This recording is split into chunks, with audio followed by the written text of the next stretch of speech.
beres ya.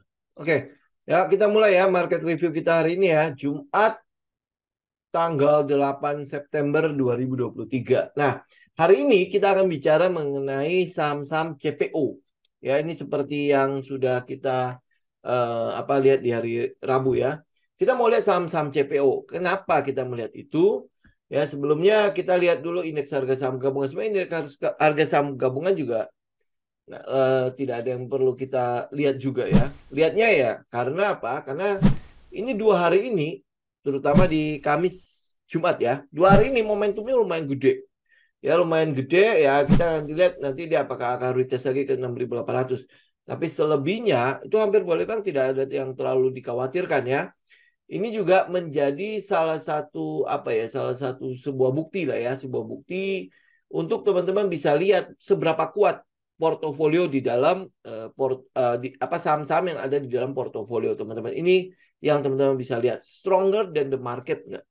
Ya, jadi kalau dia turun, nah kira-kira bagaimana nih technical dari saham-saham yang kita pegang itu seperti apa? Kalau dia stronger than market itu ya seenggaknya itu bisa membuktikan sesuatu lah ya. Kalau teman-teman melakukan screening sejak awal, kalau saham-saham itu masih ada penunggunya, saham-saham itu masih ada trennya ya, seenggaknya dia bisa bertahan melewati ya. Jadi itu ya. Jadi kenapa kita perlu gitu loh untuk melakukan screening sejak awal agar saham-saham yang kita dapat itu seenggak-enggaknya stronger dari market. Jadi kita nggak perlu khawatir gitu loh. Market turun tetapi saham kita bertahan. Bahkan hari ini ada beberapa saham kita yang masih malah cenderung naik ya. Terutama di saham-saham yang berhubungan dengan konstruksi ya kalau nggak salah ya hari ini ya. Ya itu. Sama satu lagi yang saham pelayaran itu juga lumayan ya hari ini ya. Oke, kita ya TPMA ya, lumayan loh. Itu tidak nyangka-nyangka. Ini tinggal kita tunggu si LP-nya itu bagaimana itu ya. Oke. Nah, sekarang kita mau lihat kenapa kita melihat saham-saham CPO ya. Kenapa kita melihat ini saham CPO sebenarnya udah pernah kita bahas sebulan yang lalu apa 2 bulan yang lalu ya. Ada videonya kok ya. Nah, apa yang kita mau lihat di sini adalah kenaikan dari harga CPO-nya. Jadi harga CPO ini kan sebelumnya udah turun nih ya. Ini teman-teman bisa lihat ya. Ini saya bisa gedein lagi nggak? 5 tahun. Nih, teman-teman lihat 5 tahun ke belakang. Ini kan udah sempat mencapai ini ini yang di 2022 ya. Ini masih zamannya COVID di mana perang Rusia Ukraina ya sehingga menutup supply untuk si minyak-minyak yang berhubungan dengan minyak goreng ini ya. Minyak bunga matahari lah, minyak canola lah dan lain sebagainya itu kan yang terhambat sehingga membuat si CPO ini menjadi salah satu substitusinya ya. Nah, terus habis itu dia turun kan. Dia turun. Nah, teman-teman bisa lihat ya sepanjang 2022 ya dia udah turun nih, dari Juli nih ya dia udah sideways kan. Ya, nanti kita lihat di chartnya. Dia udah sideways ya. Ya, dia udah sideways di situ. Dan kalau teman-teman lihat dari 1 tahun ini sudah ada pergerakan dari tanggal berapa ini? Dari akhir Mei atau awal Juni lah ya. Awal Juni sampai hari ini. Jadi dia udah ada kenaikan. Ini berapa persen ya? Dari 3.200 hampir mencapai 4.200. Jadi sudah naik 1.000 ringgit per metrik tonnya si CPO. Jadi ini sudah naik nih. Udah ada pergerakan naik sepanjang Juni sampai Juli. Jadi 2 bulan itu naik. Nah, kalau dia naiknya setinggi itu ya 2.000 ringgit ya, 2.000 ringgit. Berarti harusnya kalau teman-teman lihat pergerakan teknikalnya itu harusnya sudah ada change of character di sana. Ya. Nah, kita lihat chartnya CPO ya, chartnya CPO. Ini adalah chartnya CPO di daily. Oke. Nah, kalau teman-teman lihat, ini kan tadi kan kita udah bilang kan sudah ada penurunan. Sudah ada penurunan dari sejak 2022 ya setelah Covid lewat ya, kemudian ya, mungkin udah supply chain semua udah normal kembali. Teman-teman lihat ada penurunan di situ kan. Ya, turunnya cukup jauh karena dari 7.000-an, 7.200 turun sampai ke 3.000-an ya. Nah, setelah 3.000-an kita bisa lihat ya. Teknikalnya adalah dia membentuk sideways ya. Sideways-nya itu cukup berkepanjangan sudah dari Juli 2022 sampai hari ini. Berarti udah setahun lebih ya. Setahun 3 bulan lah ya, setahun 2 bulanan ya. Setahun 1 bulan lah, karena September kan baru mulai kan. Nah, dia udah sideways di situ. Nah, apa sih yang mau kita lihat dari sideways ini? Ya, dari sideways ini apa yang mau kita lihat? Sebenarnya yang kita mau tunggu itu adalah sebuah pergerakan yang melanjutkan tren, ya berarti dia kembali turun atau dia naik, ya atau dia naik. Ini yang mau kita lihat kan. Ini cuma seasonality-nya si CPO nggak bisa kita lihat sih ya. Nanti kita lihat saham-saham yang ada di dalamnya, seasonality-nya di apa sih yang kenapa yang kita lihat ya. Oke. Nah, jadi apa yang kita tunggu? Sebenarnya yang kita tunggu itu sama kayak minyak, kayak oil ya. Oil itu kita tunggu dia breakout. Nah, setelah breakout teman-teman bisa lihat ya bagaimana emiten-emitennya bereaksi terhadap harga oil. Ya, walaupun mungkin itu buat swing. Nah, ini sama CPO juga tidak akan tidak akan kita bisa bertahan untuk cukup lama lah ya. Kita juga pakai ini untuk swing. Ya, belum lagi kalau teman-teman lihat beberapa katalis yang ada pada CPO, salah satunya adalah penerapan B40 tahun depan 2024. Itu kalau sampai diteruskan, berarti akan ada 40% kandungan dari solar ya, diesel ya.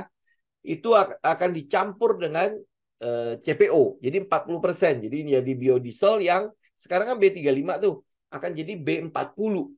Ya, B40 berarti kan harusnya pasokan dari CPO yang mungkin kalau diekspor itu sedang berkurang, nah itu bisa dimanfaatkan untuk lokal. Jadi untuk campuran si solarnya menjadi biodiesel. Itu akan jadi B40 di tahun depan. Ya, oke. Nah, kemudian yang kedua itu ada El Nino. El Nino itu adalah musim yang kering berkepanjangan. Nah, kalau musim kering berkepanjangan sebenarnya cukup bagus untuk tanaman sawit ini.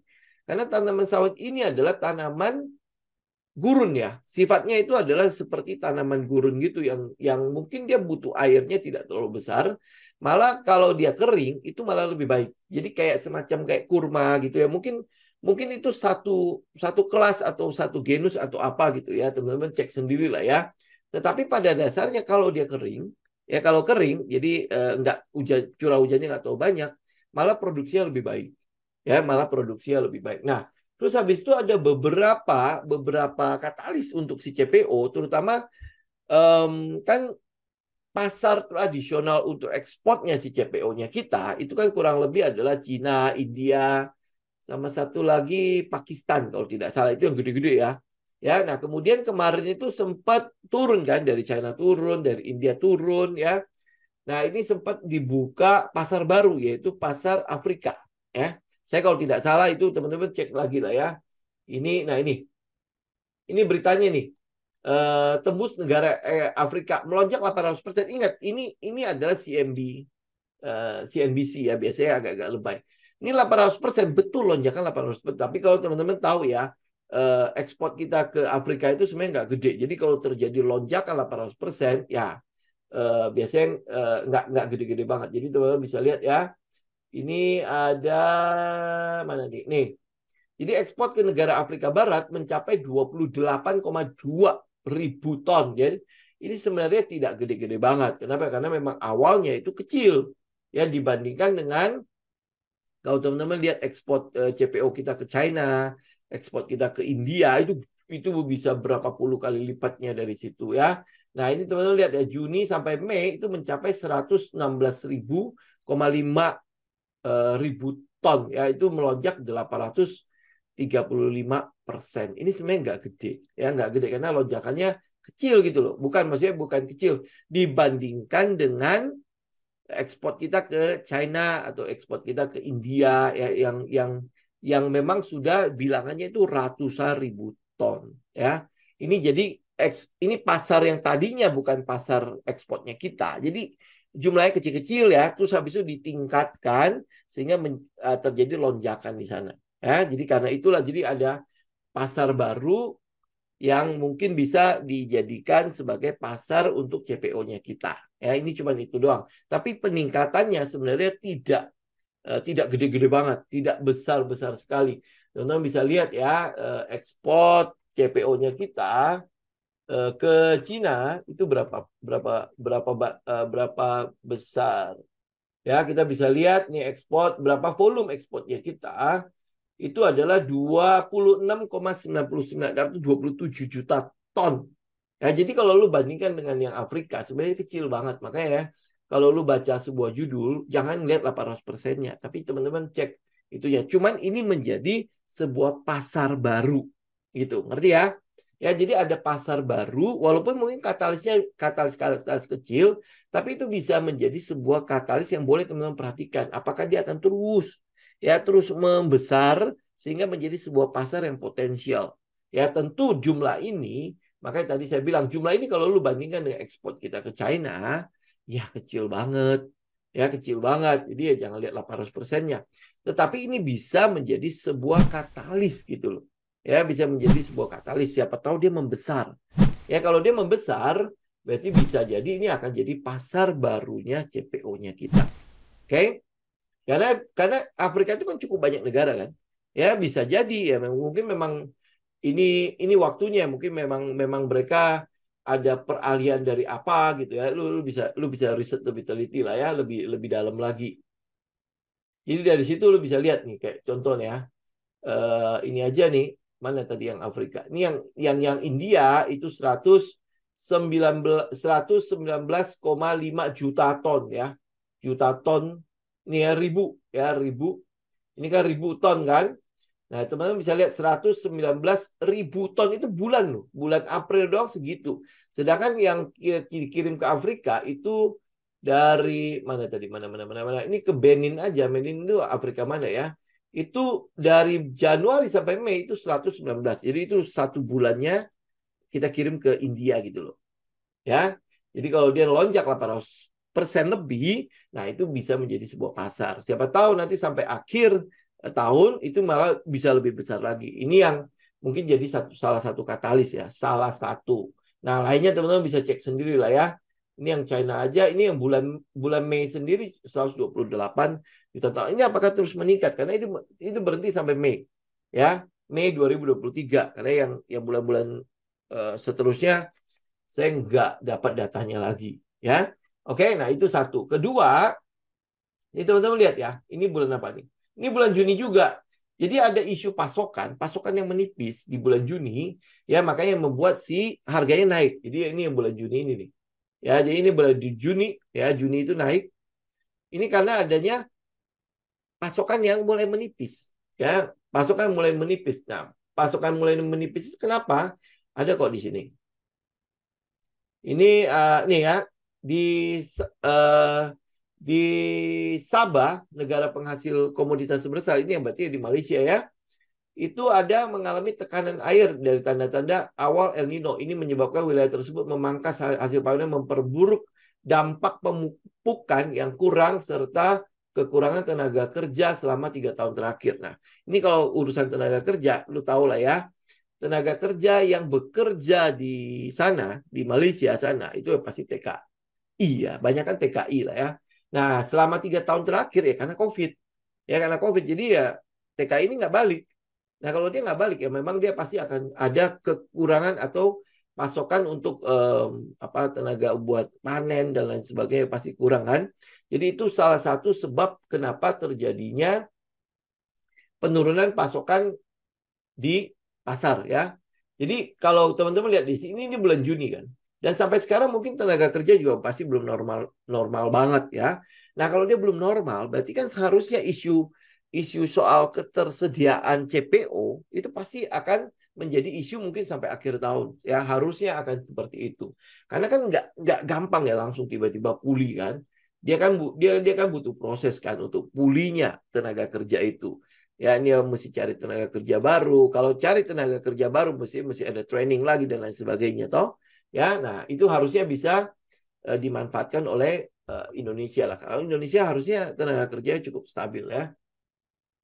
Oke, nah balik lagi ke sini. Jadi apa yang teman-teman mau tungguin? Sebenarnya kita mau tungguin adalah dia ngebreak. Nah, tapi kalau dia nggak ngebreak pun, lu bisa lihat ya dari katalis-katalis yang ada, ini kira-kira potensinya kemana nih? Ke situ atau lanjut turun? Ya, nah kalau potensinya masih akan terus naik, potensinya masih akan ngebreak ya, apalagi ini perang Rusia Ukraina kelihatannya akan berlanjut. Kemudian apakah minyak yang diproduksi oleh si Ukraina, minyak biji-bijian itu sama si Rusia itu masih tetap di ban apa enggak? Kalau dia masih tetap di ban, berarti kan pasokan tetap akan berkurang ya. Ya kan? Nah, berarti apakah mereka akan mendapatkan mencari substitusi di CPO termasuk Eropa? Ya, walaupun sampai sekarang kelihatannya kayak CPO-nya masih jadi apa jadi apa ya bahan untuk itu ya, terus dijadikan komoditas buat menekan Indonesia ya, terutama dalam hal apa hilirisasi. Kan kita nggak mengekspor lagi tuh yang apa tambang-tambang mentah. Sehingga mereka pasti merasa dirugikan. Ya kan, kenapa ya? Tadinya murah. Gue bisa dapat harga murah, ya kemudian gue olah, terus gue jual bisa dengan harga mahal. Ini sekarang nggak bisa lagi. Ya, jadi ya dia pasti ya namanya politik ya, mereka pasti akan mencari 1001 jalan untuk bagaimana caranya nih, gue tetap bisa dapat barang murah dari lu. Ya, nanti kita nggak tahu nanti pemerintahan yang akan datang seperti apa. Tapi pemerintahan Jokowi kita lihat memang ada komitmen ya untuk hilirisasinya itu tetap berjalan seperti itu. Ya, nah pemerintah yang akan datang nggak tahu apakah nanti akan termakan, kemudian dibuka kita nggak tahu ya. Tapi ini kita bicara mengenai sampai tahun depan itu masih pemerintahan ini.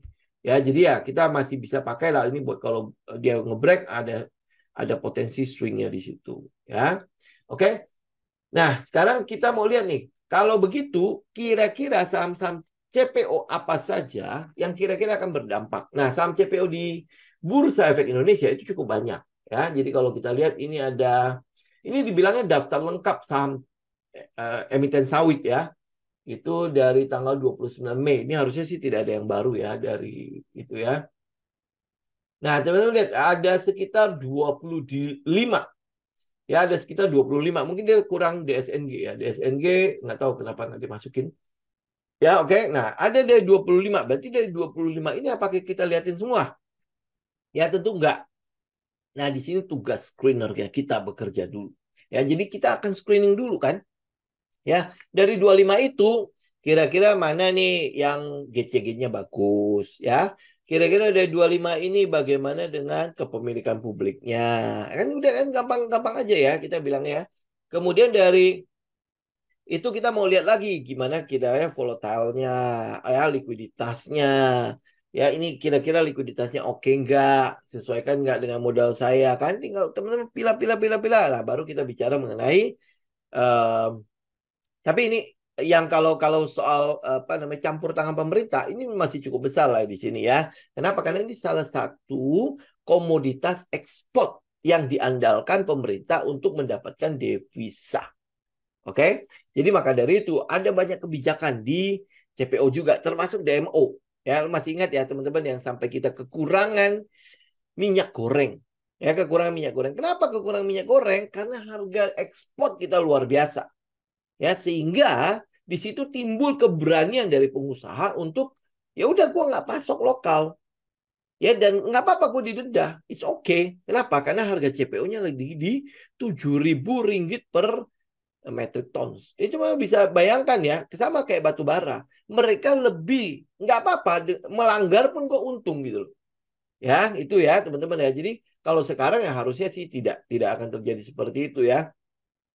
Jadi kalau kita lihat ya, campur tangan pemerintah iya gede ya, tidak besar. Maka dari itu yang saham-saham CPO ini ya kita pakai cuma buat swing. Ya sama kayak saham-saham batu bara, kita pakai buat swing. Kalau trennya masih bagus kita ikutin. Oke, kalau teman-teman mau ikutin benar-benar sampai dia selesai trennya ya sudah kayak gitu. Tapi teman-teman mesti ingat bahwa campur tangan pemerintah juga gede di sana, ya. Oke, nah kemudian lu cek lah fundamentalnya. Ya, ini kan yang awal itu kan gampang ya. Itu tidak perlu ilmu apapun. Kalau lu cuma tinggal cek aja, lihat aja. Oh, kalau kepemilikan publiknya sudah di atas 50%, lebih baik nggak usah. Udah gitu aja. Ya itu bisa ngelempar berapa banyak saham-saham yang di sini. Ya toh? GCG-nya. Ya lu tinggal lihat. Ada beberapa yang GCG-nya pasti tidak terlalu bagus. Ini contoh si Andi. Andi saya nggak tahu saham apa ya. Tapi ini memang yang kita tahu itu adalah volatile cukup tinggi ya. Kalau lu cek aja di technical-nya.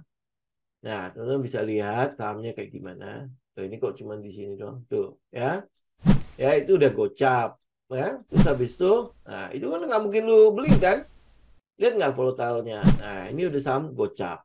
Ya itu tinggal coret aja kan, gampang kan? Set gitu loh. Ya, nah, habis itu teman-teman bisa lihat, oh Ali nggak mungkin lu buang dong. Ini punya Astra International ya, punya Astra. Oh ya udah, apa udah punya nama besar Astra ya sudah. Kita berarti udah ambil satu Ali. Andi gocap lagi coret ya. ANJT kalau tidak salah kemarin itu sempat hot ya karena apa? Karena Pak Lokeng Ho ngambil. Berarti kan ada something di situ ya. Ya sudah kita pinjam aja. Ya kita pinjam aja analisa fundamentalnya si Pak Lo. Udah selesai gitu aja udah. Ya, nah. Terus habis itu BWPT, lu tinggal cek GCG-nya. Udah gampang kok ya GCG BWPT. Kan lebih sering untuk ya apalagi teman-teman yang aktif di itu ya di trading gorengan ya, pasti tahu lah BWPT itu kan salah satu saham yang sering dipakai juga kan. Nah, GCG-nya bagaimana? You cek lah ya. Kemudian ada CSRA. Nah, ini CSRA ini memang baru IPO ya, baru IPO walaupun perusahaannya sudah berdiri dari tahun 1983. Tapi secara fundamental semua oke. Ya, ini CSRA sudah pernah saya bahas sebelumnya, jadi kita pakai aja. Nah, kemudian ada FAPA. Ya, FAPA gimana? Lu cek aja. Ya, kalau kita lihat dari teknikalnya, kita udah pasti langsung bisa tahu ada sesuatu yang agak aneh di sini. Ya, kenapa? Ya, pasti nggak likuiditasnya pasti nggak cukup. Ya, lihat shadow-nya gede-gede ya. Kemudian pergerakannya lah, kok ini bisa naiknya setinggi-tinggi begitu ya. Ini kenapa ya? Sedangkan volume nggak ada. Ya, volumenya tuh, ya, volume awal. Ini ciri-ciri saham repo. Nih, lihat. Ya, nih, volumenya gede-gede tapi nggak kemana-mana kan. Ini ada ciri-ciri saham repo. Kemudian ini bisa tinggi banget ya. Ini gimana caranya ya? Ya mungkin ya, ini tiba-tiba arah, kemudian ditutup dengan nol. Nah, ini kalau kayak gini-gini udah. Teman-teman udah tinggal buang aja. Nggak usah pusingin. Oh, tiba-tiba dia naik tinggi loh. Ya, nah kalau lu nggak tahu kenapa dia naik, udah lebih baik kita nggak usah ituin. Saham repo, saham repo itu sering dipakai untuk saham buat pinjam meminjam, Pak. Cek aja di Google lah, Pak, kayak gitu. Ya, nih, ya ini kan volumenya gede-gede tapi nggak kemana-mana. Ya, terus habis itu dia tiba-tiba kayak gini. Ya, ini kayak udah. Ya, tinggal teman-teman coret aja udah. Nah, gold apalagi ini. Ini tinggal berdikit lagi. Jangannya udah di delisting kali GOLL ya. Nggak tahu lah ya, teman-teman ya. Tapi teman-teman pasti tahu lah. Kalau veteran-veteran pasti tahu GOLL lah. Ya, saham ini ada di Gocap kalau tidak salah. Ya, GOLL. Kalau nggak salah masih digocap ya, tuh ya masih di 50. Udah coret gitu kan. Gesco, itu GCG udah pasti eh, apa bukan udah pasti ya. Teman-teman cek lah GCG-nya bagaimana si Gesco ini. Dia ada beberapa kok di BPKP ada, di BBYB ada ya. Lu cek lah bagaimana dianya ya. Oke. Kemudian Jawa, ini udah pasti saham yang terkenal dengan goreng-gorengan. Gesco juga sama kan, sering digoreng. Nah, ini LSIP ini adalah grupnya si Salim ya. Jadi ya oke lah. Ya, udah kita lihat grupnya masih cukup oke, udah kita ambil. MAGP ini punya siapa nih? Ya, nah ini teman-teman cek lah ya. Udah, pokoknya ini udah teman-teman tinggal cek sendiri. MGRO juga Mahkota Group ini kayak gimana. PLM apalagi ini sekarang bukan ini PLM itu sekarang sudah bukan perusahaan CPO lagi ya. Ini dia udah jual semuanya.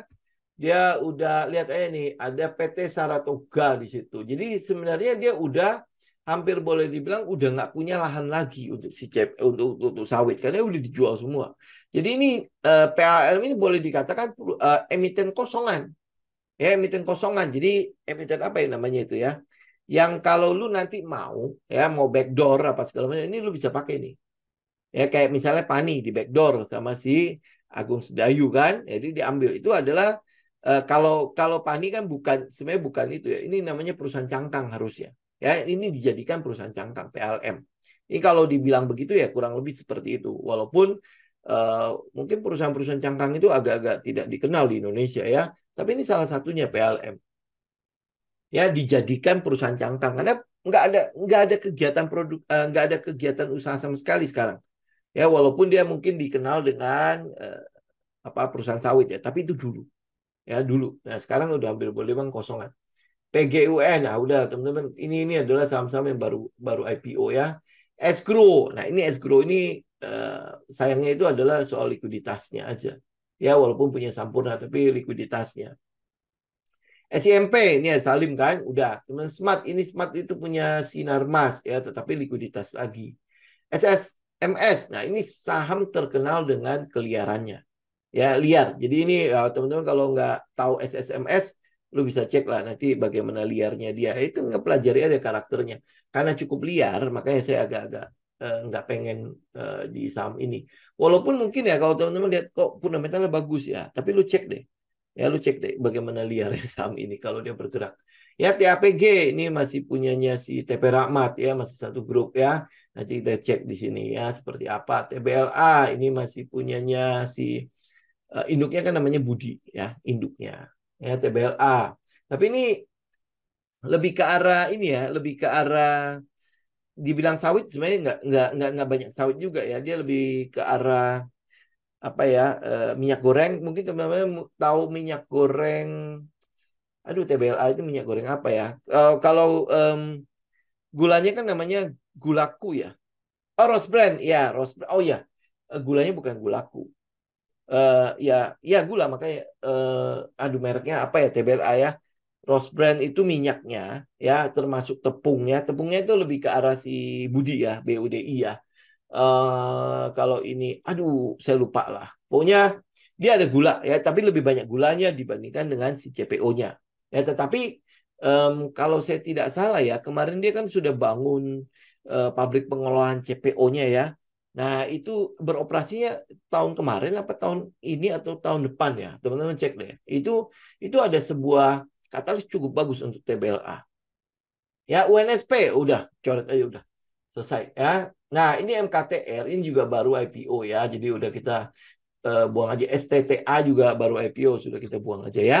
Oke. Nah, dari sini teman-teman mungkin dapat beberapa saham lah. Kita bahas teknikalnya setelahnya. Jadi lu lihat alurnya kan, udah cukup clear lah ya alurnya ya. Ada story-nya jelas ya. Ini kira-kira akan seperti apa. Kemudian lu lihat ke lu screening lah ya, screening ya dari yang bukan fundamental sampai ke fundamentalnya. Habis itu baru kita masuk ke teknikalnya ya. Oke. Sekarang kita bicara teknikalnya. Jadi top to down ya. Oke, sekarang kita bicara mengenai teknikalnya. Kenapa kita ngeliat sawit? Nah, sebelum saya masuk ke teknikalnya ini ya, price actionnya, kita lihat ada seasonal yang cukup menarik di situ. Kita lihat ya Ali. Ya ini yang sudah kita short ya, teman-teman lihat Ali. Ya secara seasonal, kenapa ini? Oh, problem bukan di kita ya. Oke. Ya secara seasonal itu berarti adanya kecenderungan ya. Ini adanya kemungkinan. Teman-teman lihat ya. Oktober itu bagus. Lihat nih, 74%. Oktober ini Ali ya. Teman-teman cek ya, Ali. Memang September masih jelek ya, tapi Oktobernya bagus. Kemudian kita lihat setelah Ali apa? LSIP misalnya. Ya kita ambil sampling. Jadi teman-teman bisa lihat ya. Secara seasonal, saham-saham CPO itu boleh kita katakan di bulan Oktober. Ya, ini 20 tahun ya. Ya 20 tahun punya nih. Di bulan Oktober itu rata-rata bagus. Ini 89%. Ini LSIP. Kemudian kita lihat TBLA misalnya.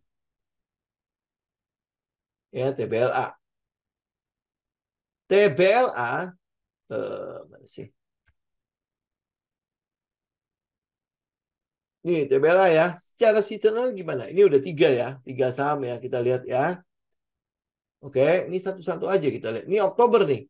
Oktober dia 63% hijau. 63% hijau. Oke. Kemudian apa? SIMP. Ya 4 ya. Saham yang keempat. Ini sorry. Ini masih TBLA. SIMP. Nih ya. SIMP seasonalnya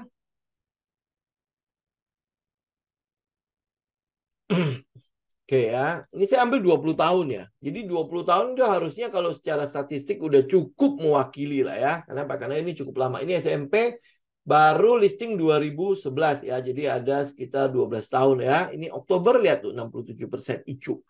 Oke ya. Berarti udah saham keempat ya. Saham yang kelima itu saham apa lagi yang agak-agak lama? ANJT. Ya ANJT, teman-teman lihat ya. Lagi-lagi di Oktober. Kita bicara Oktober ya. Karena kan kita mau price in kan. Ini lihat Oktober ya. Dia dari 2013 ANJT itu 50% hijau. Ya hijau. Ini Oktober nih ya. Kemudian kita lihat satunya lagi adalah misalnya TAPG juga kayaknya baru ya. Baru IPO ya.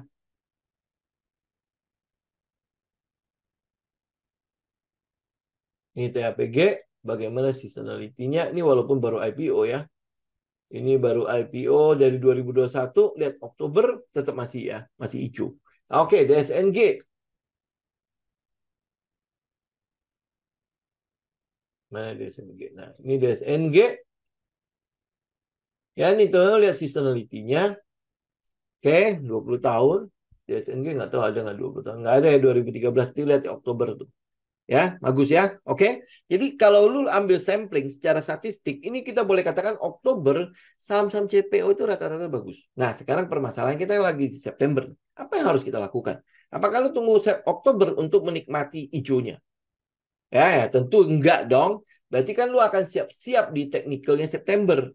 Jadi sehingga nanti ini ceritanya kita masuk halte dulu nih. Masuk terminal dulu di September untuk menikmati perjalanan di Oktober. Ya siapa tahu Oktober, November, Desember dia bagus. Siapa tahu lo ya, siapa tahu ya. Kalau sampai Desember dia bagus ya udah puji Tuhan kan lu bisa nikmati perjalanan sekalian gitu sampai trennya selesai. Tetapi ini yang mau saya katakan kepada teman-teman adalah ini kesempatan lu masuk terminal. Jadi ini cerita undangan nih. Undangan. Kalau seandainya Oktober sesuai dengan seasonality-nya dia bagus. Ya, clear ya. Oke, clear ya. Jadi ini kita mau masuk ke terminal dulu. Udah mulai milih-milih tiket nih. Bus mana yang gue mau pakai. Ya, bus mana yang gue mau pakai. Kira-kira sopirnya bagaimana. Ugal-ugalan nggak apa segala macam ya. Tinggal lu cek. Ya, nah lu udah bisa pilih gitu loh. Jadi ini pilihannya masih banyak ceritanya. Ya. Nah, jadi ini sama-sama kita masuk ke terminal nih. Oke. Nah, sekarang pilih busnya. Busnya mana yang mau gue pakai nih? Yuk. Oke, yuk kita lihat ya. Ini jadi kalau misalnya sortiran saya, kalau kita lihat ya, itu ada 1, 2, 3, 4, 7 ya, 7 saham ya. Moga-moga selesai nih 7 saham. Oke, kita mulai dari CSRA. Ini bukan pilihan urutan 1 sampai 7 ya, enggak ya. Oke, tidak ya. Ini cuman ya udah begitu aja ya. Tidak ada bilang oh ini CSRA yang paling bagus, enggak ya, bukan. Oke. Ini karena udah ada CSRA ya, sudah kita ngomong CSRA. Oke, nah teman-teman lihat ya.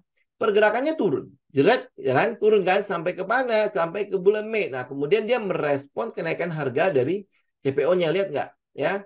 Ada respon dari kenaikan harga CPO-nya. Ya, CPO-nya kan naik juga kan, sama kan? Kondisinya adalah CPO-nya naik pada bulan. Jadi teman-teman lihat ya, ini saham CPO-nya naik, harga CPO-nya naik. Nah, ini adalah kenaikan yang direspon oleh harga. Ya, harga dari emitennya. Jadi dia naik, ini juga naik.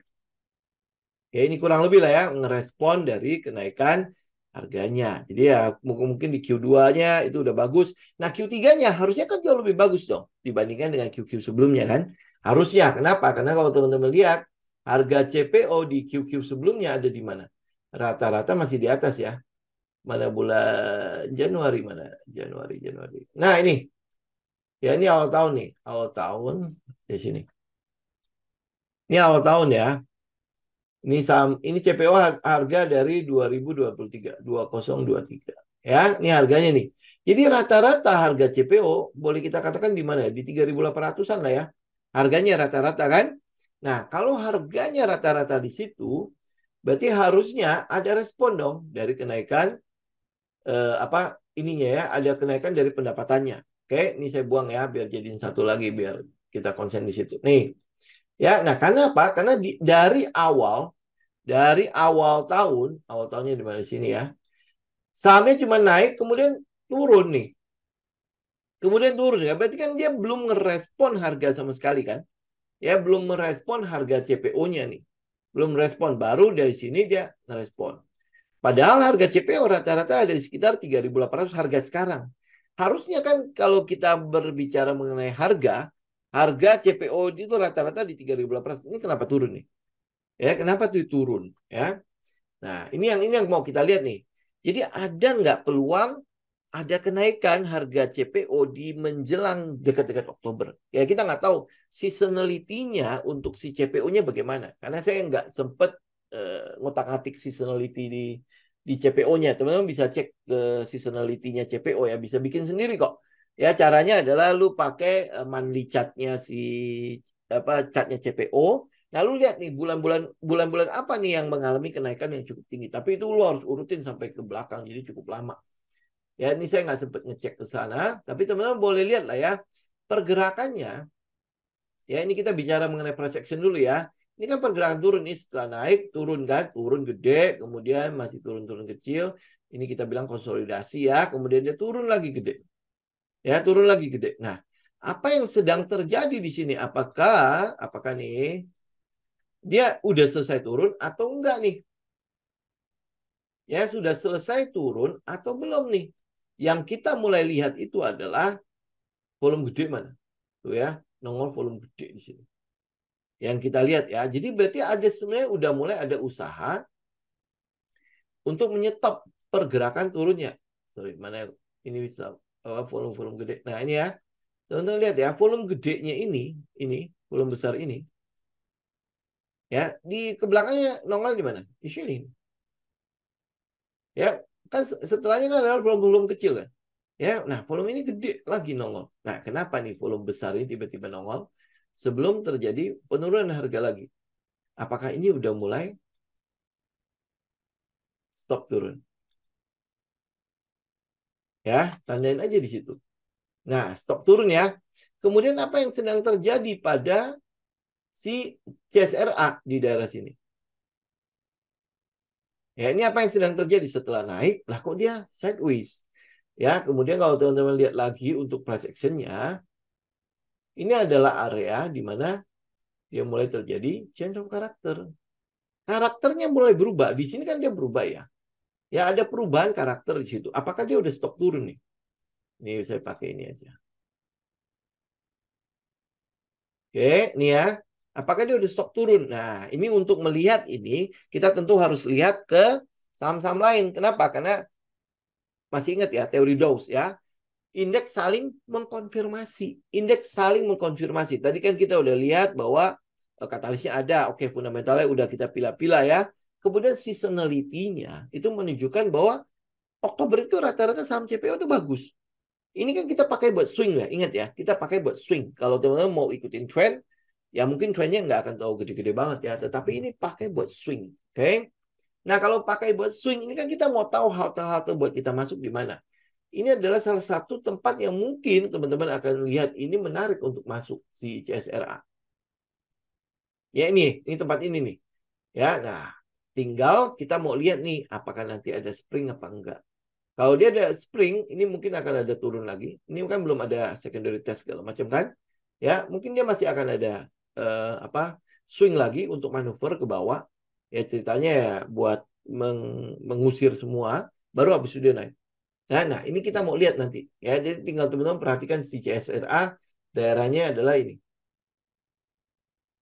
Ya, kalau dia semakin mengecil, semakin diam-diam aja, nah kita konfirmasi yang lain. Kalau yang lain tuh udah mulai ada pergerakan, ini harusnya akan ada pergerakan juga di CSRA. Sekarang kalau untuk dari sisi likuiditas, CSRA ini lu lihat ya, itu kecil-kecil banget. Nah, apakah ini cocok buat teman-teman koleksi CSRA? Ya, tinggal teman-teman cek lah ya. Ini udah daerah 470 sampai ke 510. Ya, ini daerah ini teman-teman perhatikan. Kalau dia breakdown, nah pada saat dia breakdown itu seperti apa? Kalau dia breakdown dengan volume kecil, lu perhatikan. Kalau dia balik lagi dengan cepat, itu springnya. Ya, oke, ini CSRA. Kemudian kita lihat AALI. Ini lihat induknya dulu deh. Nah, induknya gimana? Induknya merespon hal yang sama nggak? Ya, ini. Ya, teman-teman lihat ya. Dia turun. Ini adalah supportnya. Ya, ini support yang pernah terjadi di tahun 2021. Ya, kalau lihat ke belakang lagi mungkin udah nggak ada ya. Ini nggak ada atau belum keluar nih. Soalnya, dia baru ada. Ya, nih ya, dia udah turun berhenti di situ. Ya, berhenti di mana? Berhenti di 7.300. Ya, dia berhenti di situ. Nah, itu adalah supportnya kan. Nah, support kemudian sekarang di mana? Dia ada di area support itu. Area di support itu. Jadi sempat turun, tapi dia balik kembali dengan cepat. Nah, kalau lihat ini price action-nya ya, kita lihat story-nya ya. Dia kan udah sempat turun di situ. Udah sempat turun sampai ke 7.300. Kemudian mantul kan? Ya, ada pantulan di situ. Pantulan, pantulan sempat naik ya, kemudian turun. Ini kan momentum ya. Turun lumayan gede. Ya, kemudian habis itu dia udah mulai mengecil nih. Mengecil menuju ke support. Ya, menuju ke support. Nah, situ terjadi pantulan lagi. Ya, di situ terjadi pantulan. Nah, yang kita mau lihat itu adalah pantulan yang seperti waktu dia sempat menyentuh support itu. Kira-kira si gajah itu masih nongol di situ nggak? Ya, masih ada di situ nggak? Nah, untuk bisa tahu dia gajah masih ada di situ apa enggak, nah ini cek pantulannya. Ya, nah, dan teman-teman lihat ya, ini kalau kita bicara mengenai story ya, cerita ya, kalau lihat chat kan tinggal kita bercerita aja ya. Ya, nah ini teman-teman lihat di sini, ini tanggal berapa nih? Kalau di IG teman-teman buka itu ya, buka chat ya. Itu di Ali nih kita ngomongnya. Tanggal 17 Oktober ya, 17 Oktober sampai 20 Oktober itu ada pantulan di sana. Ya, ada pantulan di sana. Ini apa ini? Ada candle gede di situ. Lu cek volumenya. Ya. Volumenya besar. Oke, volumenya gede. Oke, ini volumenya besar ya. Makanya ada pantulan di situ. Kemudian setelahnya turun. Ya, turun. Nah, ini volumenya lumayan gede lagi nih pas turun ya. Jebret ya. Tapi ini pantulan ini itu sudah memberikan kepada kita sebuah sinyal. Tadinya itu nggak ada candle yang hijau gede. Ya lu lihat ke sebelah, ada nggak candle hijau yang gede? Ya nggak ada. Ya ada ya candle yang segede gini, ada yang segede gini ya. Tapi selebihnya nggak ada yang bisa membelokkan arah. Candle hijau gede ini lu cek. Ya lu cek. Ya ceknya gimana? Ini makanya kan kita bilang kita bercerita. Lihat chart itu ada ceritanya. Ya, candle sebesar ini ya, dia nutupin berapa candle sebelumnya. Lu bisa lihat ini pergerakan yang nutupin segini banyak nih. 1, 2, 3, 4, 5. Ya, 5 candle turun, 5 candle merah itu ditutupin sama 1 candle hijau. Ya, ini kurang lebih kejadian waktu kalau teman-teman semalam ikutin gold, teman-teman akan lihat. Kan dia turun gede banget tuh. Trek gitu langsung TP. Enak ya. Ya, trek langsung TP kan. Kemudian sisain shadow. Kemudian diikuti oleh 1 candle besar sekali. Ya, lu bisa cek nah ini ya. Ini kalau kita bercerita. Ini ada 1 candle gede, ya tiba-tiba dia udah naik, kemudian turun dengan cepat nih.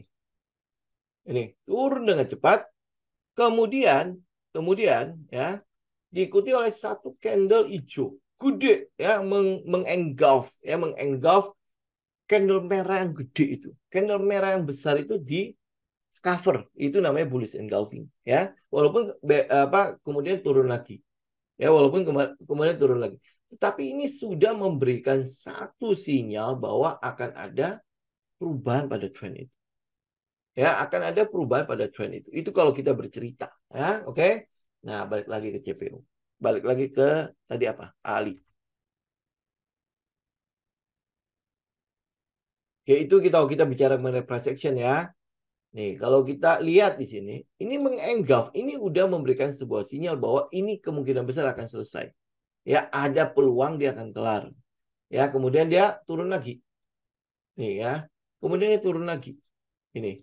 Ini pergerakan turun. Tapi pergerakan turun ini lu cek ke sebelah. Kan dia segede gini kalau turun. Ini apalagi lebih gede lagi turun. Ini semakin mengecil atau semakin membesar? Nah, kalau dia semakin mengecil, ada potensi terjadi pembalikan arah di sana. Ya, nah ini sekarang teman-teman lihat akan ada perubahan dari karakternya belum ya kalau di weekly ya. Ini adalah high yang sebelumnya. High yang sebelumnya nih. Ya, kalau teman ke belakang ini adalah high sebelumnya. Jadi yang kita mau lihat adalah kalau dia ngebreak ini adalah change of character. Di berapa sih? Di 8.425. Ya, itu akan ada perubahan dari karakternya dia. Nah, apa yang kita mau tunggu di sini? Akan ada ini adalah SC-nya. Teman-teman lihat ini AR-nya. Ini akan ada ST-nya. Kemudian nanti akan ada perubahan di situ. Ya mungkin akan berlangsung cukup cepat ya. Ya, walaupun ini ada di weekly, ya teman-teman mungkin akan lihat nanti ada kesempatan buat kita swing sekali lagi, ya swing aja. Ya, nah tapi ini ya kalau kita bercerita lagi, Ali ini adalah saham yang kita boleh kategorikan jumbo. Jadi ini saham yang jarang banget pasti akan kita tradingkan. Kenapa ya? Karena pergerakannya akan cenderung lelet. Ya, pergerakannya akan cenderung lelet. Tapi kalau teman-teman adalah penyuka dari saham-saham jumbo, ya ini mungkin nanti kita masih akan perhatikan area 7.300-nya. Ya, area 7.300 nanti kita lihat seperti apa nanti. Tapi ini jelas masih akan ada secondary test. Kita belum tahu dia akan ngetesnya kemana. Ya, tapi yang pasti di daerah 7.300 diharapkan akan nongol. Akan nongol volume. Ya, karena itu daerah-daerah support.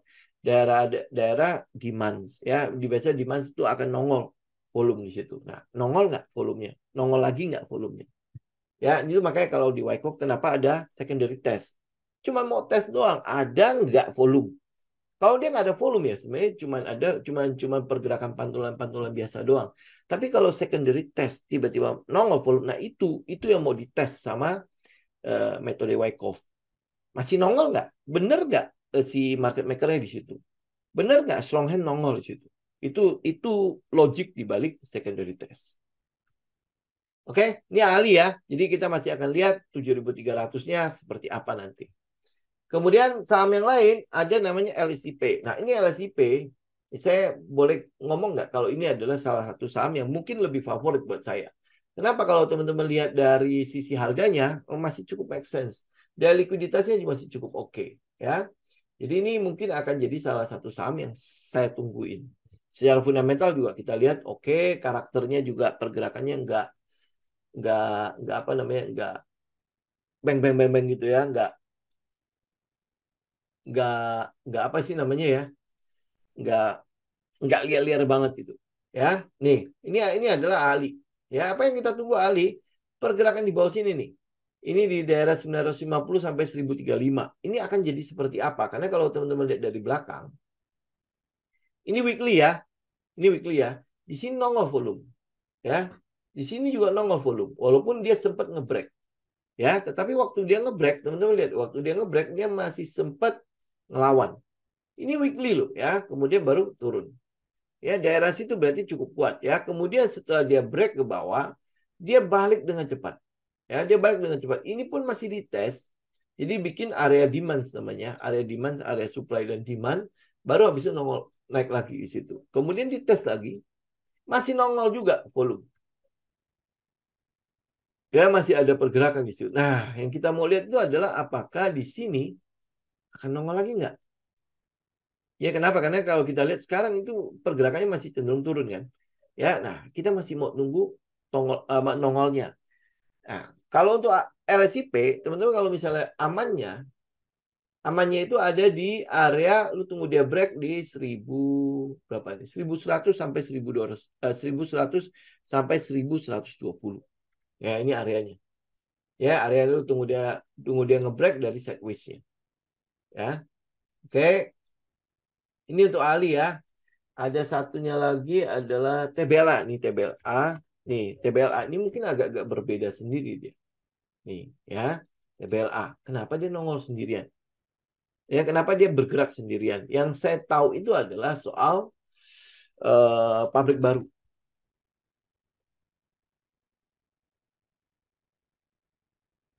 Nih ya, dia ada merampungkan pabrik deh. Nih ya, siapkan 900 miliar untuk bangun pabrik. Ini Agustus 2021. Ya, ada dia 4 pabrik nih. Tapi 2021. Nah, makanya ini yang teman-teman harus tungguin. Ini kapan jadinya? Saya agak lupa nih. Ini 4 pabrik itu kapan jadinya? Oh, ini udah selesai tahun ini. Tahun ini berarti ini tahun berapa? Ini 2021 kan? Harusnya 2021 itu kelar. Cuman 2021 itu kan COVID. Ya, apakah dia kelarin apa enggak nih? Ini yang teman-teman mesti cek lagi karena saya enggak sempat ngecek lagi. Ini eh, ya teman-teman nanti cek lah ya. Kira-kira kira-kira udah ada belum? Ini ada suntikan 222 miliar ke TBLA nih. Dari issue ya. Mana ya pabriknya ya? Nah, itu pabriknya teman-teman cek ya. Itu pasti ada hubungannya sama pabrik itu. Ya, ini ya. Kalau dia jadi, Ya udah, ini udah price in, Justru ini udah price in untuk pabrik itu. Makanya kan agak-agak telat kan. Tapi teman-teman cek lagi ya, itu sudah operasi belum? Karena 4 pabrik dia sekaligus bangun, ya 4 pabrik sekaligus bangun. Jadi apa yang teman-teman tungguin di sini? Ini kita lihat memang dia ada di plafon juga. Ini adalah area plafonnya ya. Nih. Ya, ini area plafonnya nih. Jadi dia akan ada kecenderungan koreksi. Ya, akan ada kecenderungan koreksi. Jadi September itu sekali lagi itu adalah tempat kita untuk memilih saham-saham yang kira-kira mana yang oke. Ya, kalau TBLA, ini saya mau bahas TBLA dulu deh ya. Kenapa? Karena buat saya ini akan jadi pilihan. Kenapa? Karena dia ada tambahan 4 pabrik tadi. Ya, dengan ketambahan 4 pabrik, tapi cek dulu nih, dia benar-benar sudah beroperasi apa belum? Karena ada ketambahan 4 pabrik ini, tentu harusnya akan ada penambahan pada pendapatan mereka. Ngerti ya? Nah, kalau pendapatannya bertambah, ini harusnya ada respon harga. Nah, harganya jelas sudah merespon. Kalau benar pabriknya sudah beroperasi lagi, karena itu kan COVID. Ya, nah ini udah jadi belum? Karena apakah ditunda atau tertunda atau seperti apa?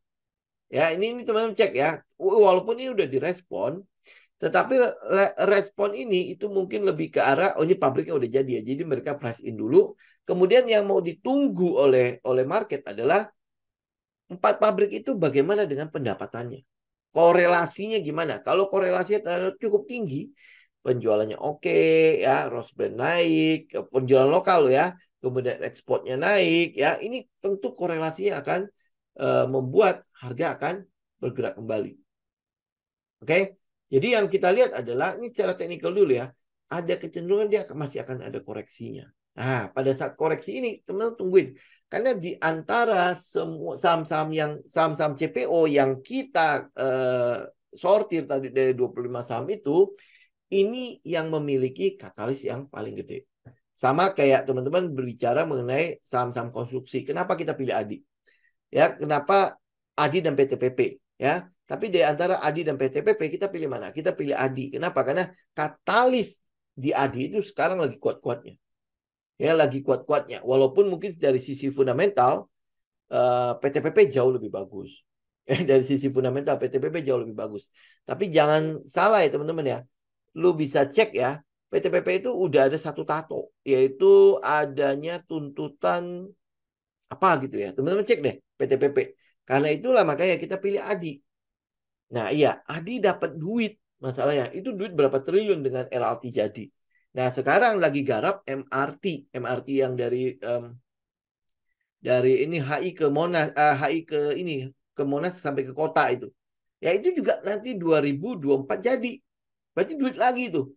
Ya, nah dan sebagainya. Nah, ini sama dengan kasus si CPO. Nah, dari semua CPO ini lu pilih mana? Ambil katalis yang paling paling apa paling gede di situ. Oke, ini udah segini ya. Tapi nanti tanya jawabnya nggak usah lah ya. Jadi ini yang teman-teman tungguin. Jadi ada potensi. Oh malah kalah ya. 3,1 miliar doang. Oh rupiah. Itu mah kecil lah berarti ya. Ya. Ini bener kan rupiah kan? Oh ya udah. Itu mah kecil lah. Itu kecil banget lah. Ya, tetapi itu jadi sebuah sentimen yang cukup negatif ya buat si PTPP ya. Tapi ya oke lah, udahlah. Tapi kalau dia sampai 3,1 triliun kalah, takutnya ada yang ngikut. Kok yang 3,1 miliar aja bisa menang ya, takutnya yang lain ikut. Itu biasanya kayak gitu. Ya, biasanya isu-isu atau rumor-rumor yang beredar kan kurang lebih gitu. Nah, ini balik lagi ke CPO dulu ya.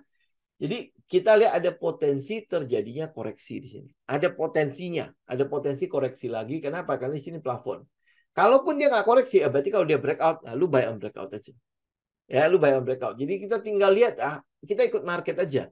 Market mengatakan apa? Oh, kalau saya lihat sih ada kecenderungan koreksi ya.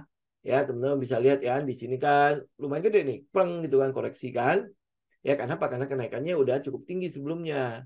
Ya, koreksi, kemudian udah buy lagi ya. Nah, ini apakah akan ada koreksi? Kita lihat ada kecenderungan adanya koreksi. Karena pergerakan naiknya kan ini kecil kan, pelan-pelan kan. Volumenya gimana? Volumenya juga naiknya masih pelan-pelan juga gitu loh. Jadi ya semoga lah ya ada koreksi ya. Harapan saya selalu kayak gitu ya. Koreksi ya, koreksi nggak usah dalam-dalam lah. Ada di EMA 50, 770. Kalau dia bisa ngetes lagi ke 200 sih 725 ya. Kalau bisa dia bisa sisain ini kan disisain nih. Ada sedikit gap kan di sini kan.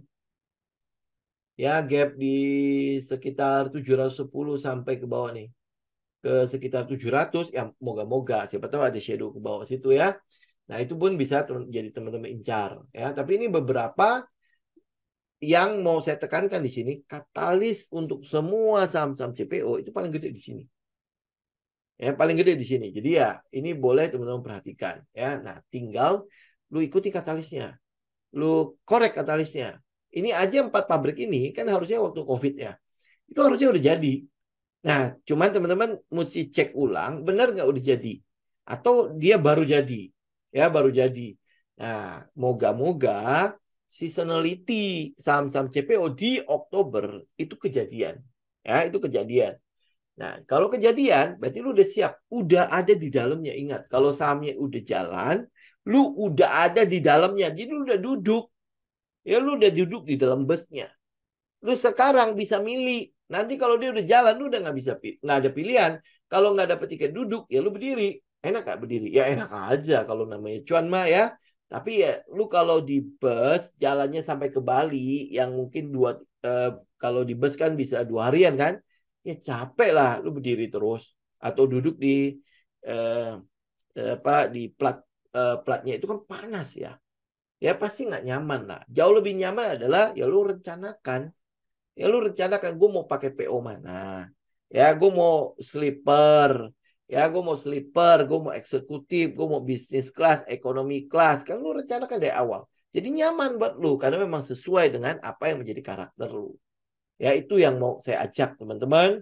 Kenapa kita butuh analisa? Itu kurang lebih kayak gitu. Ya, kayak itu kurang lebih alurnya. Dan ya memang saya tutup dengan TBLA. Tapi ingat teman-teman, lu nggak usah ikut gua. Ya, analisa sendiri. Kalau dia cocok, kalau teman-teman punya data dan teman-teman pegang datanya, akan jauh lebih nyaman untuk lu ikutin trennya. Tapi kalau lu, enggak TBLA, dia kan jalannya pelan-pelan dan ini saham cukup aneh atau gimana lah ya. Nah, lu berarti lu nggak cocok kan? Nggak cocok jangan. Gitu, lu tinggal cek yang lain. Ya, tinggal cek aja gitu. DSNG nggak usah dicek, Pak. Itu volumenya nggak bisa di nggak bisa dianalisa lagi. Ya, jadi ya udah nggak usah dicek. Ya nih, volumenya udah nggak bisa dianalisa lagi. Jadi ya udahlah nggak usah. Ya, jadi lebih baik udah kita hindarin aja. Mungkin karena itu juga nggak dimasuki ke tempo tadi ya. Ya, ini udah lama kita udah nggak bisa ngecek lagi lihat. Ya, yang sebelum ini nggak seperti ini. Hari Minggu ini kalau nggak salah itu adalah hari terakhir untuk early bird ya. Teman-teman tinggal manfaatkan kalau misalnya berminat ya teman bisa manfaatkan itu untuk early bird. Harga early bird lumayan lah maksudnya untuk ya apa dibandingkan dengan harga normal kan. Jadi ya teman-teman bisa hubungin admin untuk keterangan lebih lanjut ya.